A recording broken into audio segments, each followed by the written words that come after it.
Baik, bismillahirrahmanirrahim. Alhamdulillahirabbil alamin wassalatu wassalamu ala asyrafil anbiya'i wal mursalin wa ala alihi wa ashabihi ajma'in. Amma ba'd. Assalamualaikum warahmatullahi wabarakatuh.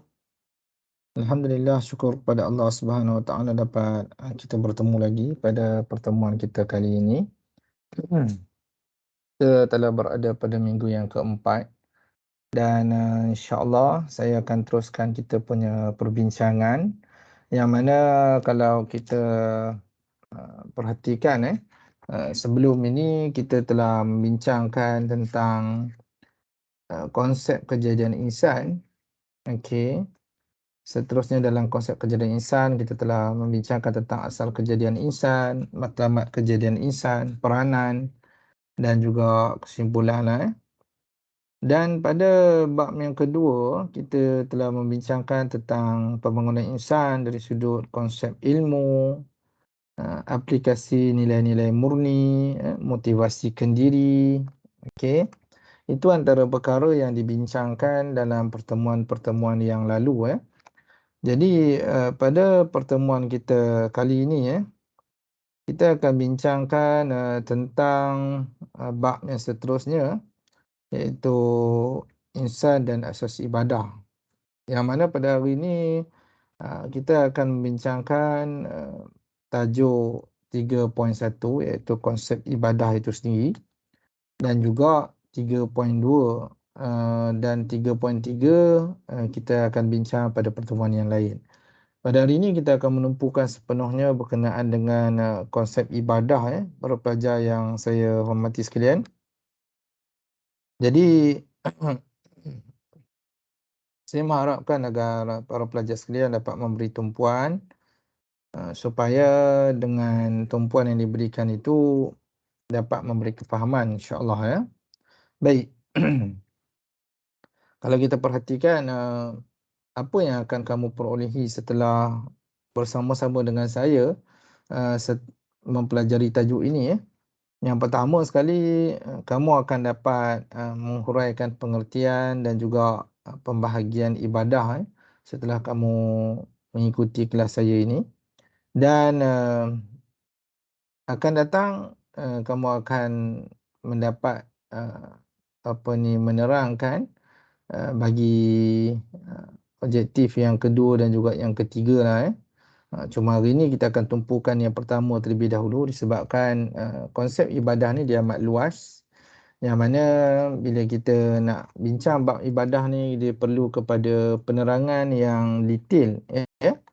Baik. So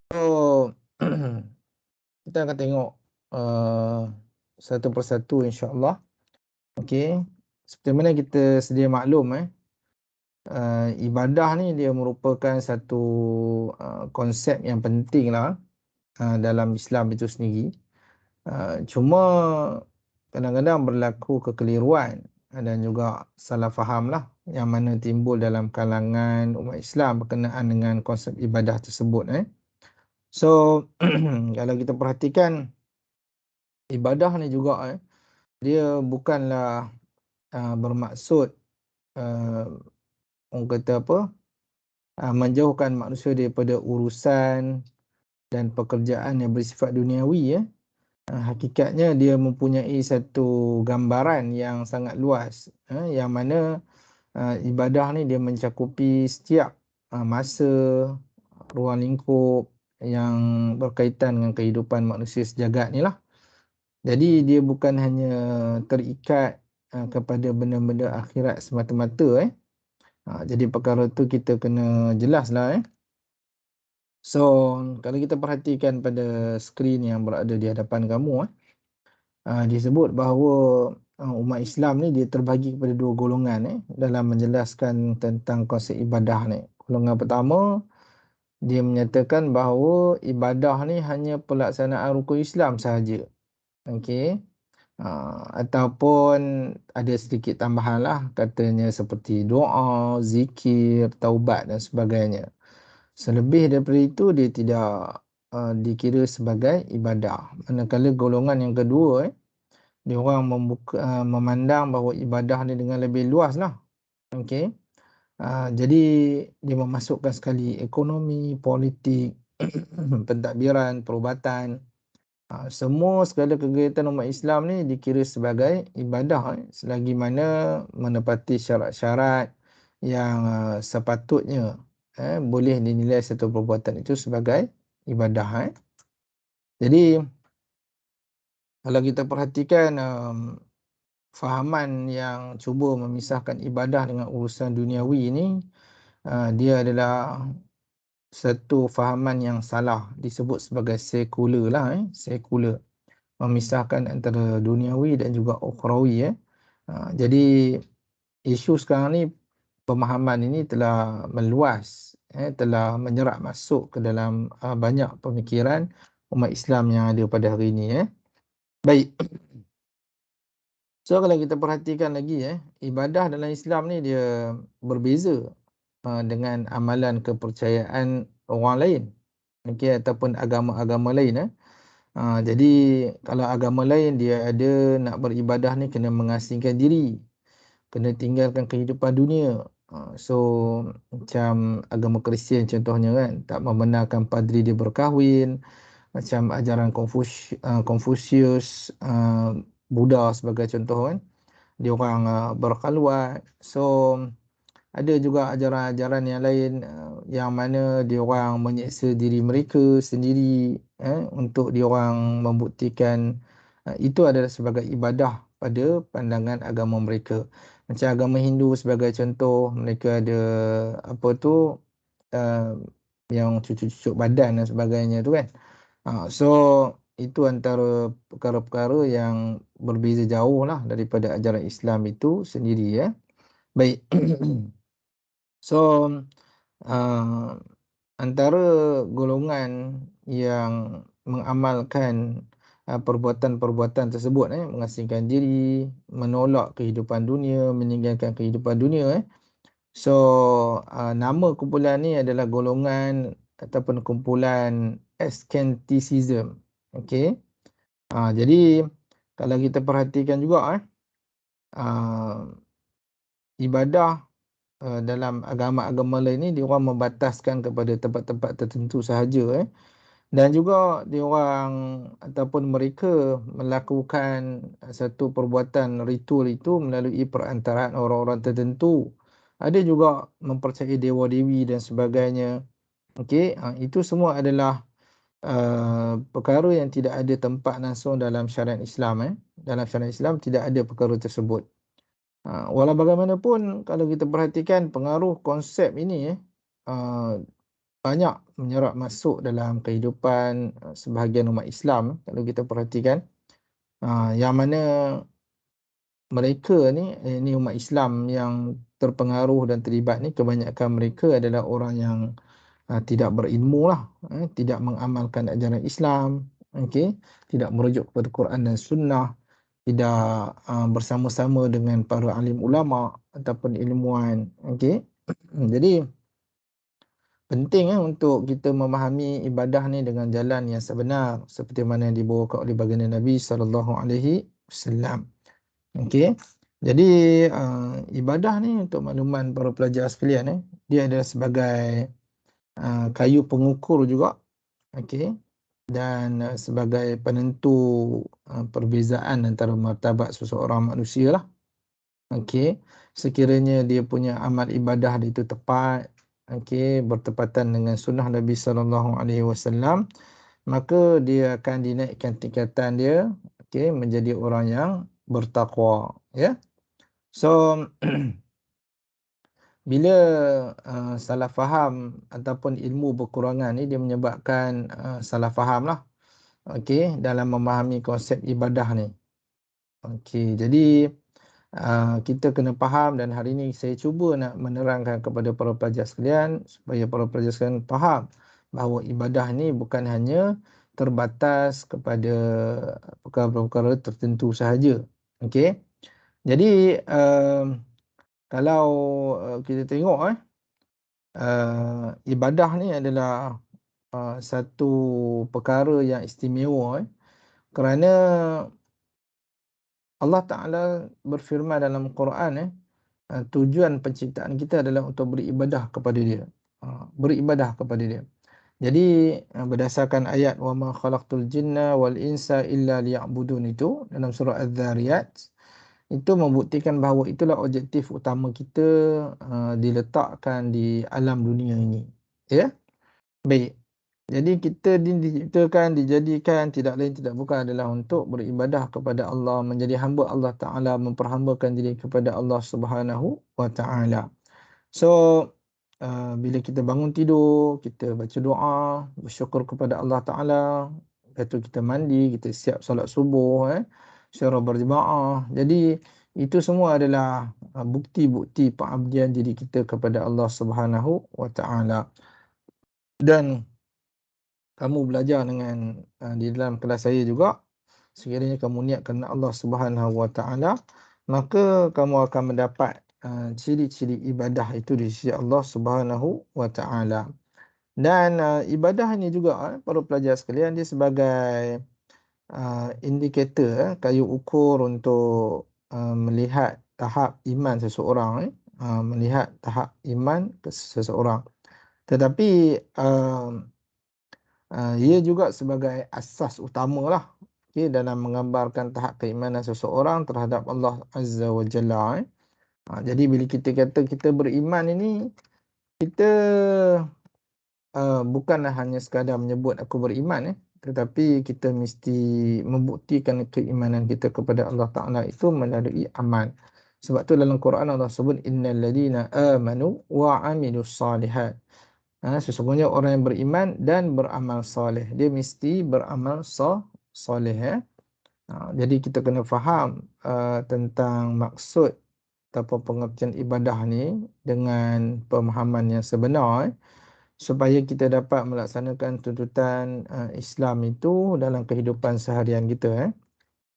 Baik, para pelajar sekalian, so kita tengok kita masih lagi dalam perbahasan konsep ibadah. Jadi kita dah dapat tahu dan maklum bahawa ibadah ini dia adalah satu pengertian yang sangat luas. So bukan hanya 5 rukun Islam itu semata-mata, tetapi dia merangkumi keseluruhan kehidupan seharian kita selagi mana kita berniatkan satu perbuatan yang tidak melanggar syarak itu hanya kerana Allah Subhanahu wa Ta'ala. Baik. So, kalau kita perhatikan ayat tadi yang saya bacakan, wa ma khalaqtul jinna wal insa illa liya'budun, tidak aku ciptakan jin dan manusia melainkan supaya mereka beribadah kepadaku ini. Kalau kita perhatikan tugas dan tanggungjawab manusia sebenarnya dah clear. Dah clear daripada ayat yang saya bacakan tadi. Okey, iaitu melaksanakan ibadah atau mengabdikan diri kepada Allah Subhanahu wa Ta'ala, dan juga sebagai khalifah. Sebagai khalifah. Macam mana ataupun apa sandaran ataupun dalil daripada Quran yang menyatakan kita ni sebagai khalifah? Itu dalam Quran Allah sebut, wa idh qala rabbuka lil malaikati inni ja'ilun fil ardi khalifah. Okey. Ketika mana Allah menyebut satu peristiwa yang mana Allah nak cipta di atas muka bumi ini khalifah. Jadi kita sebagai hamba, kita juga sebagai khalifah, iaitu mentadbir dan mengurus bumi ini mengikut aturan Allah Azza wa Jalla. Baik.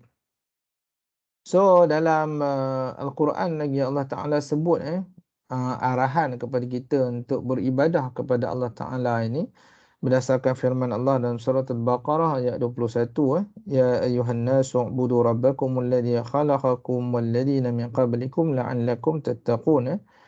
Wahai sekalian manusia, beribadahlah kepada Tuhan kamu yang menciptakan kamu. So Allah Ta'ala minta beribadahlah. Okey, kenapa kena beribadah? Sebab Allah telah ciptakan kita dan orang-orang yang sebelum daripada kita. Kenapa kita kena beribadah? Supaya menjadi orang yang bertakwa, para pelajar sekalian.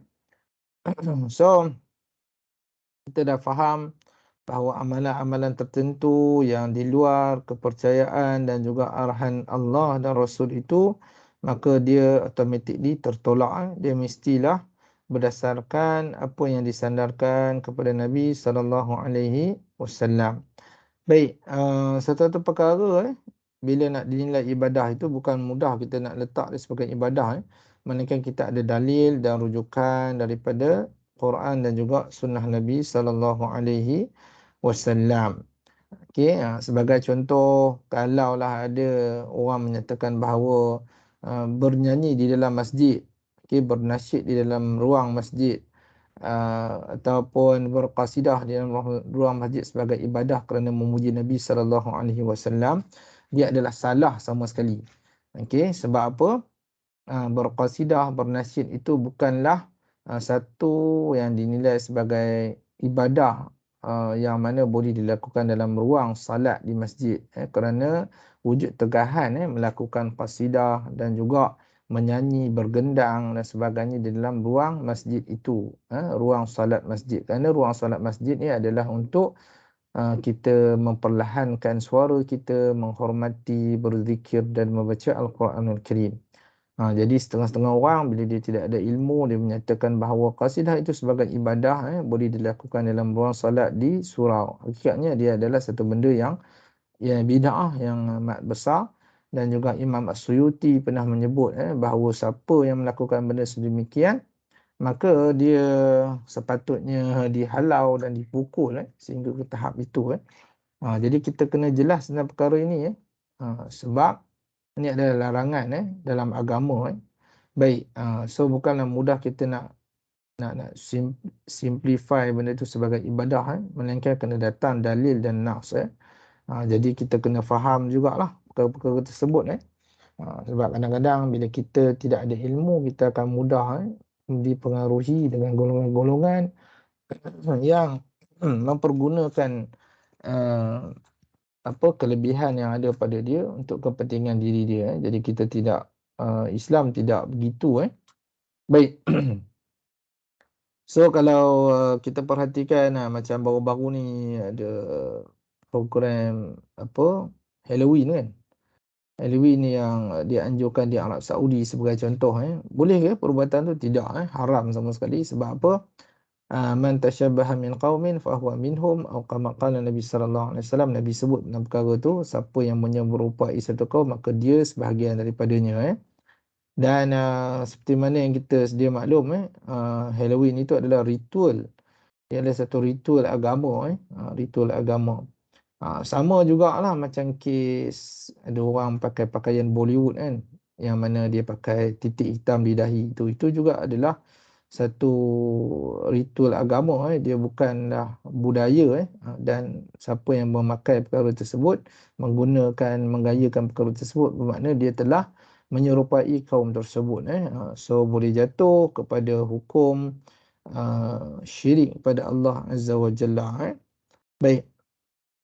So kita jelas secara umum konsep ibadah itu. Dan kita akan teruskan tentang ataupun perbincangan kita yang berikutnya, iaitu pengertian ibadah. So ibadah ni kalau kita tengok dia berasal dari perkataan apa? Abadah. Abadah.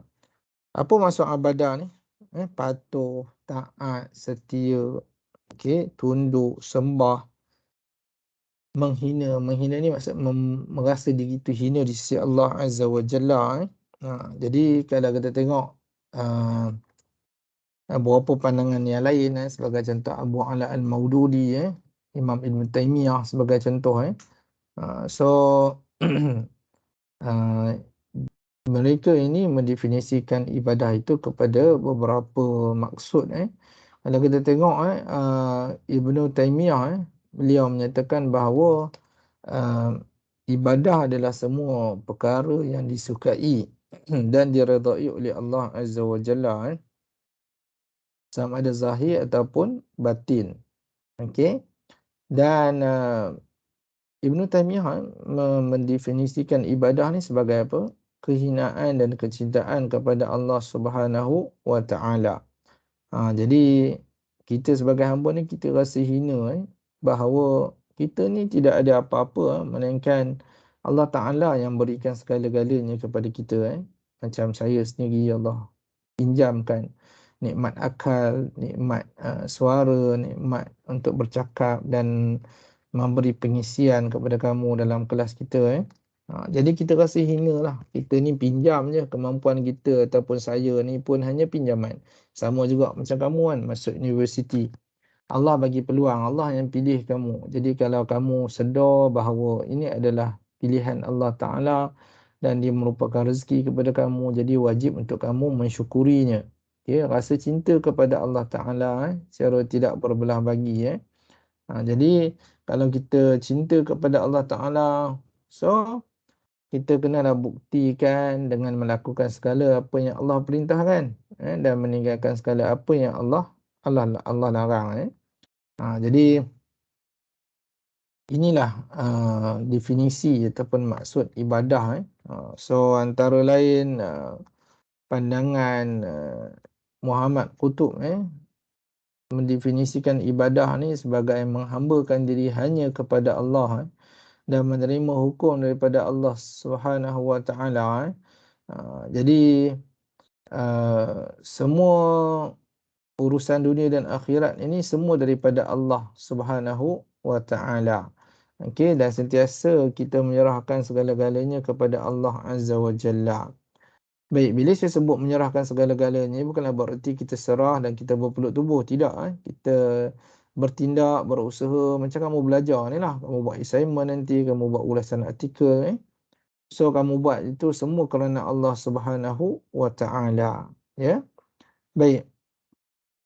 So, kalau kita perhatikan Syekh Ishaq Al-Qaradawi yang beliau baru-baru ni telah pergi meninggalkan kita, seorang ulama besar cendekiawan Islam. Jadi beliau menulis kitab yang banyak, antaranya Fiqh Az-Zakah, cerita tentang zakat dan sebagainya. Okey, Syekh Ishaq Al-Qaradawi beliau menyatakan bahawa ibadah ni dia adalah merupakan kemuncak segala kepatuhan. Okey, ketaatan, kesetiaan, okey, penyembahan, penyerahan dan kerendahan hati. So penyerahan ni dia menyerahkan segala-galanya kepada Allah Subhanahu Wa Taala. Okey, dan kerendahan hati sehingga apa? Dia sanggup melakukan apa saja yang diperintahkan oleh Allah Subhanahu Wa Taala. So dia melakukan semua tu. Okey. So tanpa meninggalkan sedikit pun. Okey, so kalau menyembah Allah Taala ni apa maksudnya? Dia memusatkan kita pusatkan penyembahan kita hanya kepada Allah semata-mata. Bila kita solat tu kita menganggap Allah berada di hadapan kita, kita melihat Allah Azza wa Jalla. So itu seolah-olah yang kita rasakan. Jadi cuba kamu bayangkan sekarang ni banyak CCTV berada di dalam kampus kita. So bila ada CCTV tu kita sentiasa berfikir kan, satu benda bila kita nak buat tu apa efek, apa kesan dan sebagainya. Jadi sama jugalah bila kita menganggap bahawa Allah ada sentiasa bersama dengan kita. Kita akan berfikir dan sentiasa berhati-hati dalam proses kita nak berbuat sesuatu. Baik. So apa-apa pun kita sebagai seorang Muslim ni, bila kita nak beribadah kepada Allah Ta'ala, pastikan kita buat dalam keadaan sedar dan rela lah. Bukan kita buat dalam keadaan terpaksa. Jadi macam solat subuh, tidur lewat semalam, nak bangun solat subuh tu mengantuk tu kan. Bukanlah bermaksud kita tidak sempurna kan. So dalam bab ni kita still juga kena buat dengan ikhlas kepada Allah Subhanahu Wa Taala. Jangan kita buat tu dengan keadaan keterpaksaan. Maka bila kita buat dalam keadaan keterpaksaan, maka hasil kerja kita, hasil salat kita pun tidak memberi kesan yang baik dalam kehidupan seharian kita. Baik. So itu kalau kita perhatikan pengertian ibadah. So ibadah ni dapatlah disimpulkan sebagai penyerahan diri kepada Allah Azza wa Jalla secara mutlak. Taat hukum hakam dia. Jadi gambaran yang kita boleh dapat setiap orang yang beriman ni dia mestilah apa? Menurut perintah, mengikut perintah, mengikat diri dengan perintah-perintah Allah Subhanahu wa taala. Jadi dia tidak bolehlah orang kata buat perkara lain selalu diniatkan kerana Allah Taala. Contohnya dia datang belajar ni sebab dia nak dapatkan pointer kan yang bagus. Bagus niat tu, tapi kita kena niatkan kerana Allah Subhanahu wa taala. So seperti mana yang kita sedia maklum, ibadah ni dia adalah penghubung penghubung antara kita dengan Allah Azza wa Jalla. So kalau kita sentiasa membina jambatan untuk menghampiri Allah Azza wa Jalla, yakni kita sentiasa beribadah, salat dan sebagainya, jadi Allah Taala akan memberi jaminan kepada kita dan juga kita pun akan seronok sebab bila kita buat benda tu dalam keadaan rela, seronok, suka dan sebagainya. Jadi pentinglah keikhlasan ni. Okey, kerelaan hati jadi benda-benda ni semua pentinglah Okey, baik. So kalau kita tengok dalam suratul Al-An'am katakanlah sungguhnya salatku, qul inna salati wa nusuki wa mahyaya wa mamati lillahi rabbil alamin. Ini kan adalah doa iftitah yang selalu kamu baca kan. Selalu kamu baca doa iftitah. Jadi itulah peri pentingnya kita memahami bacaan-bacaan dalam salat ini. Okey, bila kita fahami kita dapat menjiwai kita punya ibadah salat Baik. So kita tengok ibadah ni dia ada pembahagian yang telah disebut oleh para cendekiawan ataupun ilmuwan Islam yang mana ibadah ni terbagi kepada dua, iaitu ibadah khusus dan juga ibadah umum Baik.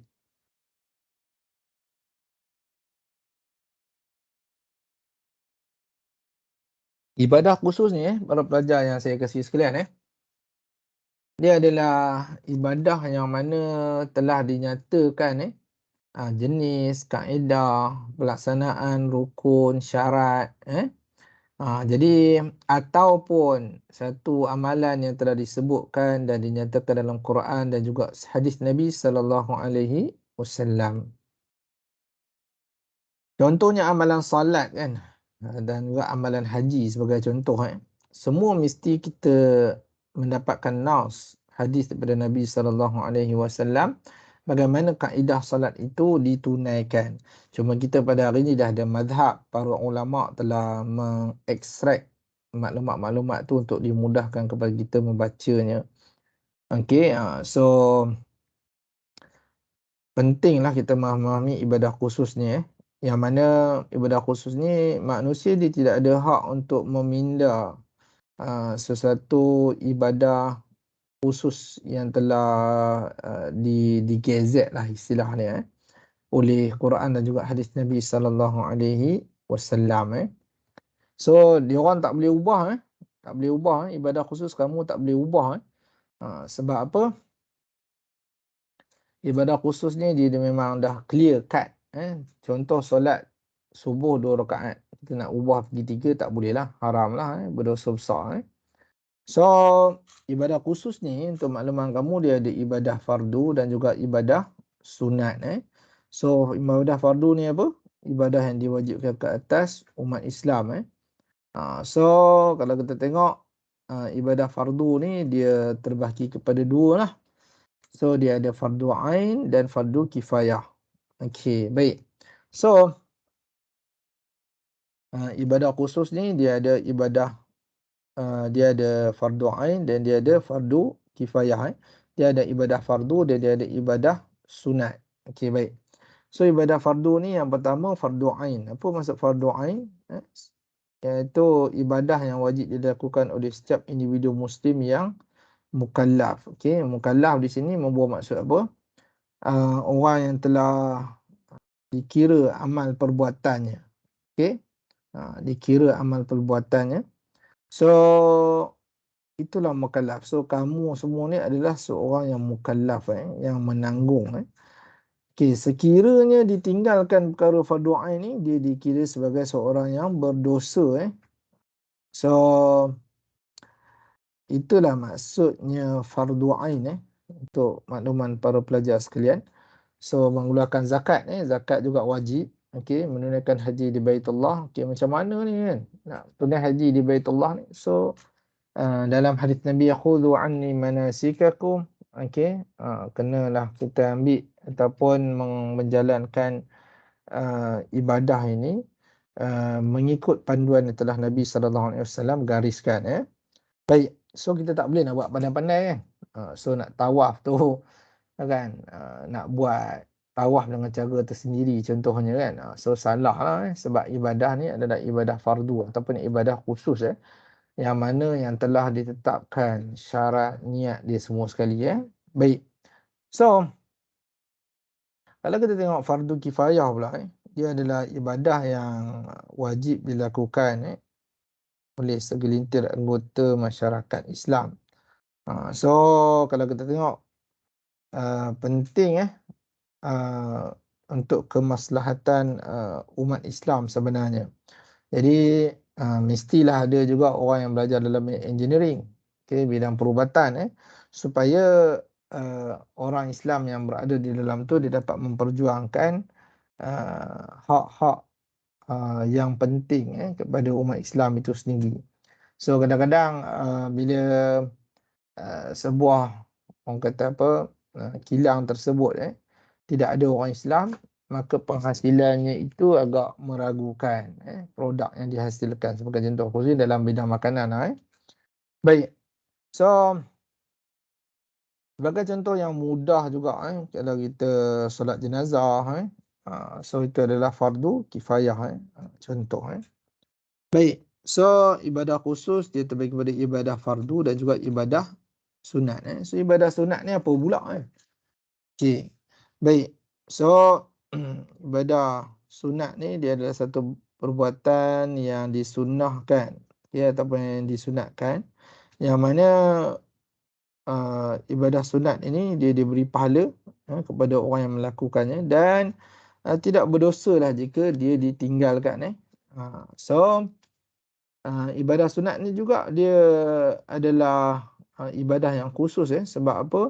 Dia ada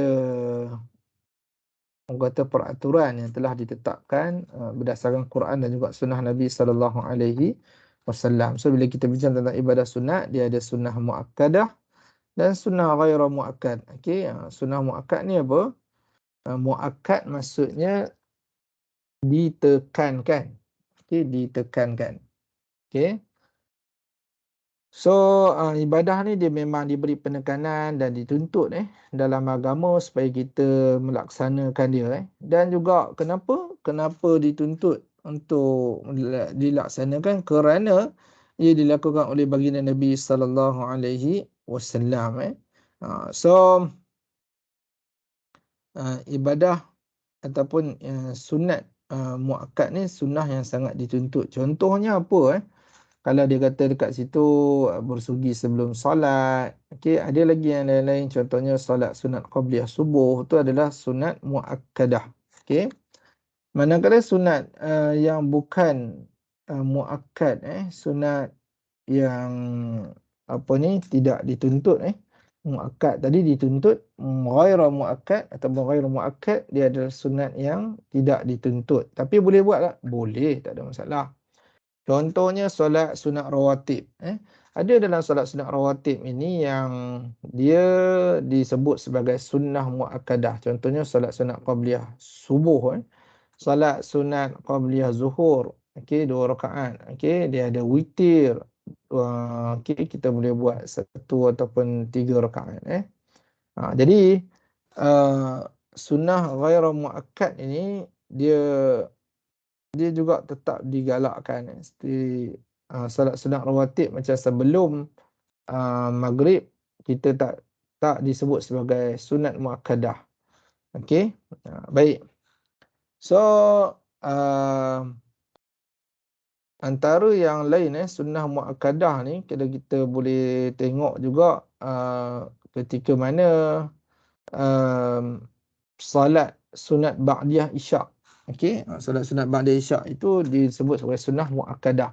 Manakala solat sunat ghaira muakkadah yang saya boleh sharekan adalah solat sunat sebelum isyak. Okey, so sebelum isyak, sebelum maghrib itu adalah sunnah ghaira muakkadah. Okey. Baik, saya rasa jelas tentang ibadah khusus di situ Dan seterusnya kita akan bincang tentang ibadah umum Apa tu ibadah umum Ibadah umum ni okey, sebelum saya terlupa kita kita tengok balik tentang sunnah muakkadah dan ghairah muakkadah ni. Okey, jadi saya tak jelaskan secara detail definisi muakkad itu. Muakkad bermaksud apa? Benda yang ditekankan. Okey, so sebab apa dia beri penekanan? Sebab dia ada naus, ada perbuatan Nabi sallallahu alaihi wasallam jadi antara ibadah sunnah muakkadah ni, antara yang lain tadi saya dah sebutkan, tapi antara yang lain adalah ibadah korban akikah, salat sunat, Aidil Adha dan Aidil Fitri. Okey. Jadi itu adalah sunnah-sunnah muakkadah. Manakala ghairah muakkadah ini pula dia satu benda yang tidak ditekankan sangat So semua ni merujuklah Nabi buat ke tak buat kan? Ataupun Nabi pernah buat sekali dan sebagainya. So ada nas tersebut digunakan pakai lalu diiktirafkan sebagai ibadah Jadi ada juga Nabi meninggalkan sunnah ghairah muakkad ini pada ketika dan juga masa-masa tertentu Contohnya 2 rakaat sebelum maghrib dan 2 rakaat sebelum isyak, macam mana saya sebutkan tadi Baik. So para pelajar sekalian tadi kita belajar tentang ibadah khusus So kita tengok pula ibadah yang kedua iaitu ibadah umum yang mana dia adalah satu ibadah yang tidak ditetapkan oleh syarak tata cara untuk melaksanakannya. Jadi apa saja aktiviti kehidupan seharian manusia ni seperti belajar, bekerja kita pergi tolong khidmat kepada orang lain yang mana tak bertentangan dengan syarak, maka dia sebenarnya dikira sebagai ibadah Cumanya ada beberapa perkara untuk menjadikan perbuatan itu sebagai ibadah secara umum So kita tengok sikit. Yang pertama sekali, mestilah disertai dengan niat yang ikhlas kerana Allah Subhanahu Wa Taala. Okey. Dan niat yang ikhlas ini dia kena sentiasa memperbaharui niat lah. Okey, kadang-kadang kita tak memperbaharui niat kan. So kita telah mengubah niat kita disebabkan gangguan-gangguan yang datang bila kita nak buat satu perbuatan tersebut So yang kedua amalan tu mesti tidak bertentang dengan syarak Jadi mestilah kan. Contohnya kalau nak ambil part time kerja di 7-Eleven 7-Eleven ni kita tahu ada jual arak betul. So kesan dia agak besar kepada kita sebab arak itu adalah benda yang haram Baik. So bila kamu nak bekerja nanti kamu kena melihatlah dari sudut faktor tidak bertentangan syarak ataupun sebaliknya Dan yang ketiga amalan tersebut mesti dilakukan dengan bersungguh-sungguh buat elok-elok macam kamu belajar sungguh-sungguh baru dinilai sebagai ibadah umum So kalau kamu tak belajar sungguh-sungguh, kamu main-main pointer pun apa dan sebagainya So dia tidaklah dinilai sebagai satu perbuatan yang bersungguh-sungguh sekiranya kita tidak melakukan dengan penuh kesungguhan Jangan kita buat tu kena buat assignment macam ni lah kita buat je lah kan jadi asal siap So kita tak nak begitu itu adalah satu fahaman yang salah Dan yang keempat satu perbuatan itu dapat dinilai sebagai ibadah umum apabila tidak melalaikan kewajipan ibadah khusus yang lain terutamanya salat 5 waktu. So saya rasa jelas lah setakat itu apa yang kita nak bincangkan tentang ibadah sebabkan next chapter ni kita akan bincang berkenaan dengan taharah Baik, jadi apa yang baik daripada Allah Subhanahu Wa Taala dan segala kekurangan itu daripada diri saya sendiri. So saya nak minta je sebaik semua para pelajar untuk menjawab sedikit soalan Yang mana soalan yang ingin saya kemukakan adalah sila nyatakan kenapa uh, ibadah ini perlu difahami dengan cara kefahaman yang betul kepada seluruh umat Islam. Kenapa? Yang kedua, bagaimana teknik untuk kita memberi faham kepada seluruh para pelajar di UiTM ini tentang ibadah ini ataupun konsep ibadah ini. Jadi itu mungkin soalan saya dan nanti para pelajar boleh jawab di ruangan Microsoft Team itu. So jangan lupa sertakan nama dan nombor matrik. Jadi itu sahaja yang boleh saya share pada pertemuan kita hari ini. Jadi aku qauli hadza wa astaghfirullahal azim li wa lakum. Wassalamualaikum warahmatullahi wabarakatuh. Dan terima kasih. Okey, assalamualaikum sekali lagi.